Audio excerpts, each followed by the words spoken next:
ವೀಕ್ಷಕರೇ, ಗತಿಸಿದ ಗತಕಾಲದಿಂದಲೂ ಲೆಕ್ಕವಿಲ್ಲದಷ್ಟು ಜನರು ರಕ್ತಕ್ಕೆ ರಕ್ತ, ಮೋಸಕ್ಕೆ ಮೋಸ, ಸೇಡಿಗೆ ಸೇಡು ಎಂದು ಈ ಮಣ್ಣಲ್ಲಿ ಹುಟ್ಟಿ ಈ ಮಣ್ಣನ್ನು ಆಳಿ ಇದೇ ಮಣ್ಣಲ್ಲಿ ಮಣ್ಣಾಗಿ ಹೋಗಿದ್ದಾರೆ. ಈಗಲೂ ಕೂಡ ನಮ್ಮ ನಿಮ್ಮ ನಡುವೆ ಕೆಲವರಿಂದ ಯಾವುದೋ ಒಂದು ಕಾರಣಕ್ಕೆ ಮೋಸ ಹೋಗಿ ಮೋಸಕ್ಕೆ ಮೋಸ, ಸೇಡಿಗೆ ಸೇಡು ಎಂದು ಆಹ್ವಾನಿಸಿ ತಮ್ಮ ಸೇಡನ್ನು ತೀರಿಸಿಕೊಳ್ಳಲು ಆ ಒಂದು ಗಳಿಗೆಗಾಗಿ ಕಾಯುತ್ತಾ ಹಾತೊರೆಯುವವರು ಇದ್ದಾರೆ. ಇಂತಹ ಮೋಸಕ್ಕೆ, ಇಂತಹ ವಂಚನೆಗೆ ಬಲಿಯಾಗಿ ನರಳಿದವರು ಇಂದು ಮೊದಲೇನಿಲ್ಲ. ಆದರೂ ಇಂತಹ ಮೋಸಕ್ಕೆ, ತಂತ್ರಕ್ಕೆ, ವಂಚನೆಗೆ ಬಲಿಯಾಗಿ ತನಗಾದ ಪ್ರತಿಕಾರವನ್ನು ತೀರಿಸಿಕೊಳ್ಳಲು ಕಪಟ ವಂಚನೆಯನ್ನು ರೂಢಿ ತಂತ್ರಕ್ಕೆ ಪ್ರತಿತಂತ್ರವನ್ನು ಹೆಣೆದು ರಕ್ತಕ್ಕೆ ರಕ್ತ, ಮೋಸಕ್ಕೆ ಮೋಸ, ಸೇಡಿಗೆ ಸೇಡು ಎಂದು ತಾನು ಹಿಡಿದ ಕಾರ್ಯವನ್ನು ತಂದೆಗೆ ಕೊಟ್ಟ ಮಾತನ್ನು ಉಳಿಸಿಕೊಂಡವರಲ್ಲಿ ಮೊದಲಿದನ ಸಾಲಲ್ಲಿ ನಿಲ್ಲುವವನೆಂದರೆ ಅವನು ಗಾಂಧಾರ ದೇಶದ ರಾಜಕುಮಾರ, ಮಹಾಭಾರತದ ಖಳನಾಯಕನೆಂದೇ ಬಿಂಬಿಸಲ್ಪಡುವ, ಕೆಲವರ ಪಾಲಿಗೆ ಇಂದಿಗೂ ಹೀರೋ ಎನಿಸಿಬಿಡುವ ಶಕುನಿ. ಪ್ರತೀಕಾರಕ್ಕೆ ಪ್ರತೀಕಾರ, ಸೇಡಿಗೆ ಸೇಡು, ರಕ್ತಕ್ಕೆ ರಕ್ತ. ಇಂತಹ ಶಕುನಿಗೆ ತನ್ನ ತಂಗಿಯ ಗಂಡನಿಂದಲೇ ಆದ ಮೋಸ ಎಂತಹದ್ದು, ವಂಚನೆ ಅದೆಂತಹದ್ದು. ಇಡೀ ಮಹಾಭಾರತದಲ್ಲಿ ಶಕುನಿಯ ತಂತ್ರಕ್ಕೆ ಒಂದಲ್ಲ ಒಂದು ರೀತಿಯಲ್ಲಿ ಎಲ್ಲರೂ ಬಲಿಯಾದವರೇ. ಆದರೆ ಆ ಒಬ್ಬ ಮಾತ್ರ ಶಕುನಿಯ ತಂತ್ರಕ್ಕೆ ಏಕೆ ಬಲಿಯಾಗಲಿಲ್ಲ? ಹಾಗೂ ಅವನಿಲ್ಲದ ವೇಳೆಯಲ್ಲೇ ಶಕುನಿಯು ತನ್ನ ತಂತ್ರವನ್ನು ರೂಪಿಸಿದ್ದದ್ದು ಏಕೆ? ಹಾಗೂ ತನಗಾದ ಪ್ರತಿಕಾರವನ್ನು ಹೇಗೆ ಅವನು ತೀರಿಸಿಕೊಂಡ ಎಂಬ ಎಲ್ಲ ರೋಚಕ ಮಾಹಿತಿಯನ್ನು ಮತ್ತು ಅವನ ಜನ್ಮ ವೃತ್ತಾಂತದ ಕಥೆಯನ್ನು ಇವತ್ತಿನ ವಿಡಿಯೋದಲ್ಲಿ ತಿಳಿದುಕೊಂಡು ಬರೋಣ ಬನ್ನಿ ವೀಕ್ಷಕರೇ, ಮಹಾಭಾರತದಲ್ಲಿದ್ದ ಗಾಂಧಾರವೆನ್ನುವ ದೇಶ ಈಗಿನ ಆಫ್ಘಾನಿಸ್ತಾನದ ಕಂದಹಾರ್ ಎನ್ನುವ ಪ್ರಾಂತ್ಯದಲ್ಲಿತ್ತು. ಇಂತಹ ಪ್ರಾಂತ್ಯವನ್ನು ಸೋಬಲ ರಾಜ ವಂಶಸ್ಥನಾದ ಸುಬಲ ಎನ್ನುವ ರಾಜ ಆಳುತ್ತಿದ್ದ. ಇಂತಹ ಸುಬಲ ರಾಜನಿಗೆ 100 ಜನ ಗಂಡು ಮಕ್ಕಳು ಹಾಗೂ 1 ಹೆಣ್ಣು ಮಗು ಇತ್ತು. ಆ ಹೆಣ್ಣು ಮಗುವೇ ಗಾಂಧಾರಿ. ಸುಭಿಕ್ಷವಾಗಿ ಆಳುತ್ತಿದ್ದ ಸುಬಲ ರಾಜನಿಗೆ ಮುಂದೆ ಇದ್ದ ಒಬ್ಬಳೇ ಹೆಣ್ಣು ಮಗು ಗಾಂಧಾರಿ ಪ್ರೌಢಾವಸ್ಥೆಗೆ ಬರುತ್ತಾಳೆ. ಇಂತಹ ಪ್ರೌಢಾವಸ್ಥೆಗೆ ಬಂದ ಹೆಣ್ಣು ಮಗಳಿಗೆ ಮದುವೆ ಮಾಡುವ ಚಿಂತೆ ಸುಬಲ ರಾಜನಿಗೆ ಕಾಡುತ್ತದೆ. ಮುಂದೆ ಸುಬಲ ರಾಜ ಪುರೋಹಿತರ ಬಳಿ ಹೋಗಿ ಮಗಳ ಜಾತಕವನ್ನು ತೋರಿಸಿದಾಗ ಗಾಂಧಾರಿಗೆ ಕುಜದೋಷವಿರುವುದು ಗೊತ್ತಾಗುತ್ತದೆ. ಅಂದರೆ ಗಾಂಧಾರಿಯನ್ನು ಮದುವೆಯಾದ ಮೊದಲನೇ ವರ ಸತ್ತು ವಿಧವೆಯಾಗುತ್ತಾಳೆ ಎಂಬುದಾಗಿರುತ್ತದೆ. ಇಂತಹ ದೋಷದಿಂದ ಇದ್ದ ಒಬ್ಬಳೇ ಮಗಳನ್ನು ತಪ್ಪಿಸಲು ಮೇಕೆಯೊಂದಿಗೆ ವಿವಾಹ ಮಾಡಿಸಿ ಆ ಮೇಕೆಯನ್ನು ಹತ್ಯೆ ಮಾಡಲಾಗುತ್ತದೆ.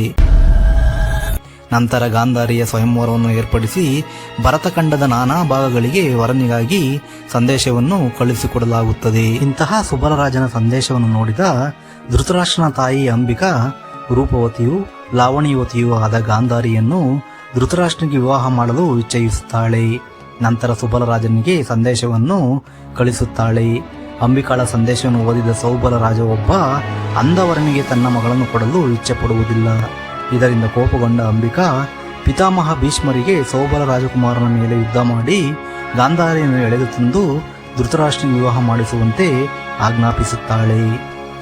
ಇದಕ್ಕೆ ಪಿತಾಮಹ ಭೀಷ್ಮರು ಈ ವಿವಾಹ ನ್ಯಾಯಸಮ್ಮತವಲ್ಲ, ಧರ್ಮಕ್ಕೆ ವಿರುದ್ಧವಾಗಿದೆ ಎಂದು ಪರಿಪರಿಯಾಗಿ ಹೇಳಿದರೂ ಕೇಳದ ಅಂಬಿಕಾಳ ಯಾವತ್ತೋ ಕೊಟ್ಟ ಮಾತಿಗೆ ಕಟ್ಟು ಬಿದ್ದು ಸೌಬಲ ರಾಜನ ಮೇಲೆ ಯುದ್ಧ ಸಾರುತ್ತಾರೆ ಪಿತಾಮಹ.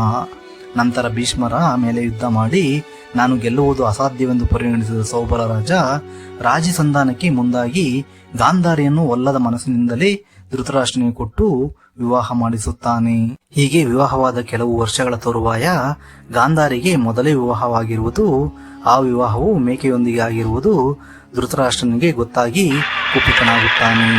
ಈಗಾಗಲೇ ವಿವಾಹವಾಗಿದ್ದ ಒಬ್ಬ ವಿಧವೆಯನ್ನು ನನಗೆ ಕೊಟ್ಟು ವಿವಾಹ ಮಾಡಿದರಲ್ಲ ಎಂದು ಗಾಂಧಾರದ ರಾಜ ಸುಬಲ ಹಾಗೂ ಅವನ 100 ಜನ ಮಕ್ಕಳನ್ನು ಔತಣಕೂಟಕ್ಕೆಂದು ಕರೆದು ಅವರನ್ನು ಬಂಧಿಸಿ ಕಾರಾಗೃಹದಲ್ಲಿ ಇರಿಸಿ ಅವರಿಗೆ ಒಂದು ದಿನಕ್ಕೆ ಕೇವಲ 1 ಇಡೀ ಮುಷ್ಟಿ ಅಕ್ಕಿ, 1 ಒಳ್ಳೆ ನೀರನ್ನು ನೀಡುವಂತೆ ಸೈನಿಕರಿಗೆ ಆಜ್ಞಾಪಿಸುತ್ತಾನೆ. ಧೃತರಾಷ್ಟ್ರನ ಆಜ್ಞೆಯಂತೆ 1 ಅಗಳನ್ನು ಮಾತ್ರ ಒಬ್ಬೊಬ್ಬರಿಗೆ ಬರುವಂತೆ ಸೈನಿಕರು ಅಕ್ಕಿಯನ್ನು ನೀಡುತ್ತಾರೆ.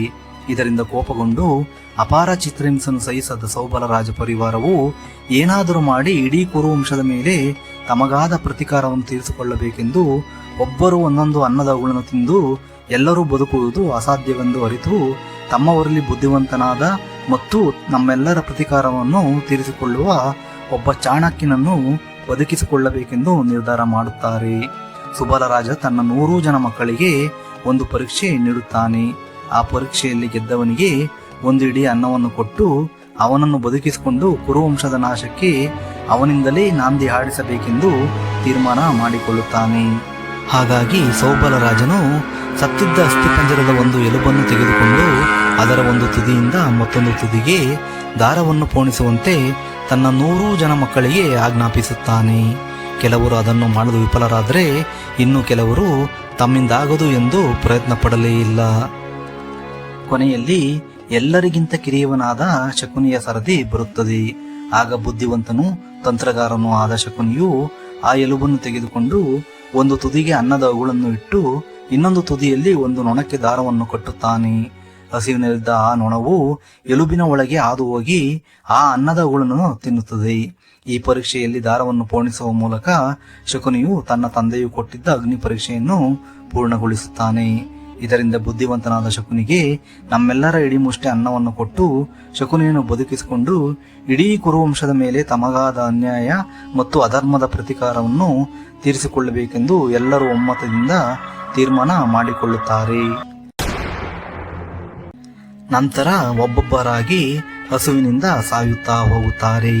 ಕೊನೆಯದಾಗಿ ಸೌಬಲ ರಾಜ ಮತ್ತು ಶಕುನಿಯು ಇಬ್ಬರೇ ಉಳಿಯುತ್ತಾರೆ. ಸೌಬಲ ರಾಜನು ಸಾಯುವ ಕೊನೆ ಕ್ಷಣದಲ್ಲಿ ಶಕುನಿಗೆ ತಮಗಾದ ಅನ್ಯಾಯವನ್ನು ಯಾವತ್ತೂ ಮರೆಯಬಾರದೆಂದು ಶಕುನಿಯ ಬಲಭಾಗದ ಕಾಲಿಗೆ ತನ್ನ ಉರಿಗೋಲಿನಿಂದ ಹೊಡೆದು ಕಾಲನ್ನು ಮುರಿಯುತ್ತಾನೆ. ನಂತರ ನಾನು ಸತ್ತ ಮೇಲೆ ತನ್ನ ಬೆನ್ನು ಮೂಳೆಯಿಂದ ದ್ಯೂತದ ದಾಳಗಳನ್ನಾಗಿ ಮಾಡಿಕೊ, ಅದರಲ್ಲಿ ನನ್ನ ಆತ್ಮ ಯಾವಾಗಲೂ ಸದಾ ನಿನ್ನ ಜೊತೆಯಲ್ಲಿ ಇರುತ್ತದೆ. ನಿನ್ನ ಮನಸ್ಸಿನಲ್ಲಿ ಯಾವ ರೀತಿ ಅಂದುಕೊಂಡು ದ್ಯೂತದ ದಾಳಗಳನ್ನು ಚಲಾಯಿಸುತ್ತೀಯೋ ಅದೇ ರೀತಿಯಲ್ಲಿ ನಿನ್ನ ಆಸೆ ಆಕಾಂಕ್ಷೆಗಳು ನೆರವೇರುತ್ತವೆ ಎಂದು ಹೇಳುತ್ತಾನೆ. ಹೀಗೆ ಪ್ರತಿಯೊಬ್ಬರೂ ಸಾವಿಗೀಡಾದ ಮೇಲೆ ಶಕುನಿ ಒಬ್ಬನೇ ಉಳಿದುಕೊಳ್ಳುತ್ತಾನೆ. ತನ್ನ ಒಬ್ಬನೇ ಅಣ್ಣ ಉಳಿದಿರುವ ವಿಷಯವನ್ನು ಕೇಳಿದ ಗಾಂಧಾರಿಯು ಧೃತರಾಷ್ಟ್ರನಲ್ಲಿ ಮನವಿ ಮಾಡಿ ಶಕುನಿಯನ್ನು ಬಿಡುಗಡೆ ಮಾಡುವಂತೆ ವಿನಂತಿಸಿಕೊಳ್ಳುತ್ತಾಳೆ. ಗಾಂಧಾರಿಯ ವಿನಂತಿಯಂತೆ ಧೃತರಾಷ್ಟ್ರನು ಶಕುನಿಯನ್ನು ಬಿಟ್ಟು ಅವನ ಗಾಂಧಾರ ರಾಜ್ಯವನ್ನು ಅವನಿಗೆ ಮರಳಿಸುತ್ತಾನೆ.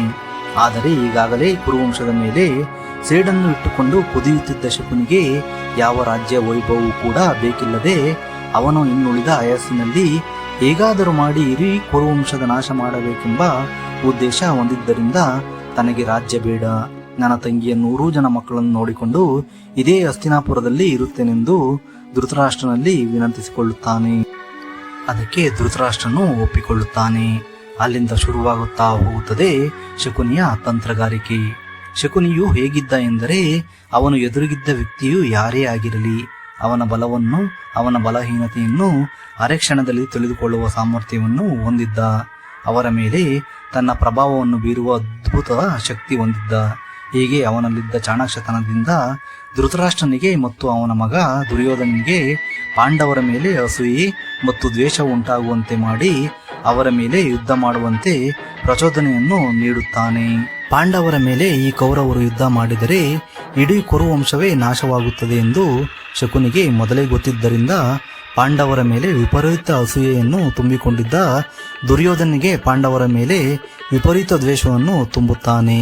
ದ್ಯೂತ ಎಂದರೆ ಅಪಾರವಾದ ಆಸಕ್ತಿಯನ್ನು ಬೆಳೆಸಿಕೊಂಡಿದ್ದ ಧರ್ಮರಾಯನಿಗೆ ಅದೇ ದ್ಯೂತಕ್ಕೆ ಕರೆದು ಆಹ್ವಾನವನ್ನು ಕೊಟ್ಟು ತನ್ನ ಅಪಾರ ಸರ್ವಸ್ವವನ್ನು ಕಳೆದುಕೊಳ್ಳುವಂತೆ ಮಾಡುತ್ತಾನೆ ಈ ಶಕುನಿ. ಯುದ್ಧದಲ್ಲಿ ಅಭಿಮನ್ಯು ಪದ್ಮವ್ಯೂಹದಲ್ಲಿ ಸಿಲುಕುವಂತೆ ಮಾಡಿ ಅವನ ಸಾವಿಗೂ ಈ ಶಕುನಿ ಕಾರಣವಾಗುತ್ತಾನೆ. ಪಾಂಡವರನ್ನು ಅರಗಿನ ಮನೆಯಲ್ಲಿ ಸುಟ್ಟು ಹಾಕುವಂತೆ ದುರ್ಯೋಧನಿಗೆ ಸಲಹೆಯನ್ನು ನೀಡಿದ ಶಕುನಿಯು ಅಲ್ಲಿಂದ ಹೇಗೆ ತಪ್ಪಿಸಿಕೊಳ್ಳಬೇಕೆನ್ನುವ ಉಪಾಯದ ವಿಷಯವನ್ನು ಪಾಂಡವರಿಗೆ ತಲುಪುವಂತೆ ಕೂಡ ನೋಡಿಕೊಂಡು ಅರಗಿನ ಮನೆಯಿಂದ ಪಾಂಡವರು ತಪ್ಪಿಸಿಕೊಳ್ಳುವಂತೆ ಮಾಡುತ್ತಾನೆ. ಹೀಗೆ ಎಲ್ಲಾ ವಿಷಯದಲ್ಲೂ ಕೂಡ ಅವನು ತನ್ನ ಬುದ್ಧಿವಂತಿಕೆಯನ್ನು ಬೆರೆಸಿ ಮುಂದೆ ಕುರುಕ್ಷೇತ್ರ ಯುದ್ಧಕ್ಕೆ ಇವನು ಕೂಡ ಒಂದು ರೀತಿಯಲ್ಲಿ ಕಾರಣಕರ್ತನಾಗುತ್ತಾನೆ. ಕುರುಕ್ಷೇತ್ರ ಯುದ್ಧದಲ್ಲಿ ಕೌರವರೆಲ್ಲ ನಾಶವಾಗಿ ಕೊನೆಗೆ ದುರ್ಯೋಧನ ಒಬ್ಬನೇ ಉಳಿಯುತ್ತಾನೆಂದು ಶಕುನಿಗೆ ಮೊದಲೇ ಗೊತ್ತಿದ್ದರಿಂದ ಸಹದೇವನೊಂದಿಗೆ ಯುದ್ಧ ಮಾಡಿ ಸಹದೇವನಿಂದ ಶಿರಚ್ಛೇದನಗೊಂಡು ಸಾವನ್ನಪ್ಪುತ್ತಾನೆ. ಅಲ್ಲಿಂದ ಮಹಾಭಾರತದಲ್ಲಿ ಸೇಡಿಗೆ ಸೇಡು, ರಕ್ತಕ್ಕೆ ರಕ್ತ, ದ್ವೇಷಕ್ಕೆ ದ್ವೇಷ ಎನ್ನುವ ಕೂಗು ಶಕುನಿಯ ಅಂತ್ಯದೊಂದಿಗೆ ಅದು ಅಸುನೀಗುತ್ತದೆ.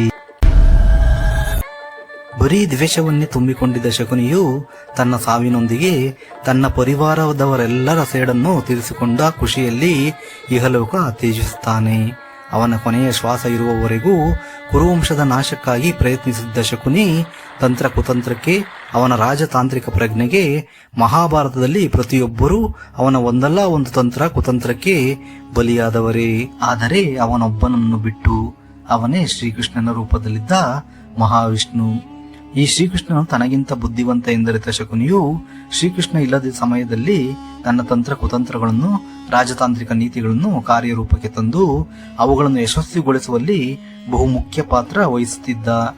ಏಕೆಂದರೆ ಶಕುನಿಗೆ ಮೊದಲೇ ತಿಳಿದಿತ್ತು, ಶ್ರೀಕೃಷ್ಣ ದೈವ ಸ್ವರೂಪಿ, ಅವನು ಇಲ್ಲದಿರುವಾಗಲೇ ತನ್ನ ಕಾರ್ಯವನ್ನೆಲ್ಲವನ್ನೂ ಯಶಸ್ವಿಗೊಳಿಸಿಕೊಳ್ಳಬೇಕೆಂದು. ಆದ್ದರಿಂದ ಯಾವತ್ತೂ ಶಕುನಿಯು ಶ್ರೀಕೃಷ್ಣ ಪರಮಾತ್ಮನನ್ನು ಎದುರು ಹಾಕಿಕೊಳ್ಳಲೇ ಇಲ್ಲ. ಹೀಗೆ ವೀಕ್ಷಕರೇ, ಶಕುನಿಯ ತಂತ್ರ ಕುತಂತ್ರಗಳಿಂದ ಇಡೀ ಕುರುವಂಶವನ್ನು ನಾಶಪಡಿಸಿದರೂ ಒಂದು ಸಾಮ್ರಾಜ್ಯದ ರಾಜನಾಗಿ ಆಳಿ ಮೆರೆಯಬೇಕಿದ್ದವನ ಬಾಳು ಕೇವಲ ತನ್ನದಲ್ಲದ ಯಾವುದೋ ಒಂದು ಕುಜದೋಷವೆನ್ನುವ ತಪ್ಪಿಗೆ ತನ್ನ ಬದುಕಿನ ಕೊನೆಯ ಅಂತ್ಯದವರೆಗೂ ಯಾವ ವೈಭೋಗವೂ ಇಲ್ಲದೆ ತನ್ನವರನ್ನೆಲ್ಲ ಕಳೆದುಕೊಂಡು ನರಕ ಕೂಪದಲ್ಲಿ ತಾನು ಬದುಕಿರುವವರೆಗೂ ರಕ್ತಕ್ಕೆ ರಕ್ತ, ದ್ವೇಷಕ್ಕೆ ದ್ವೇಷ, ಸೇಡಿಗೆ ಸೇಡು ಎಂದು ಅದರ ಹಿಂದೆ ಬಿದ್ದು ತನ್ನವರಿಗಾಗಿ, ತನ್ನಗಾದ ಅನ್ಯಾಯ ಅಧರ್ಮಕ್ಕಾಗಿ ಇಡೀ ಜೀವಮಾನವನ್ನೇ ಮುಡಿಪಿಟ್ಟ. ಇಂತಹ ನಾಯಕನ ದುರಂತ ಅಂತ್ಯ ಹೀಗಾದದ್ದು ಆ ದುರ್ವಿಧಿಯ ಆಟವೇ ಸರಿ. ಇಂತಹ ಆಟಕ್ಕೆ ಅಂದಿನಿಂದ ಇಂದಿನವರೆಗೂ ನಾವು ನೀವುಗಳು ದಿನ ಬೆಳಗಾದರೆ ಒಂದಲ್ಲ ಒಂದು ರೀತಿಯಲ್ಲಿ ಬಲಿಯಾಗುತ್ತಲೇ ಇರುತ್ತೀವಿ ಎಂದು ಹೇಳುತ್ತಾ ಈ ವಿಡಿಯೋ ಮುಗಿಸುತ್ತಿದ್ದೇನೆ. ಈ ವಿಡಿಯೋದ ಬಗ್ಗೆ ನಿಮ್ಮ ಅಭಿಪ್ರಾಯ, ಅನಿಸಿಕೆ ತಿಳಿಸಿ. ಧನ್ಯವಾದಗಳು. ಶುಭವಾಗಲಿ ವೀಕ್ಷಕರೇ.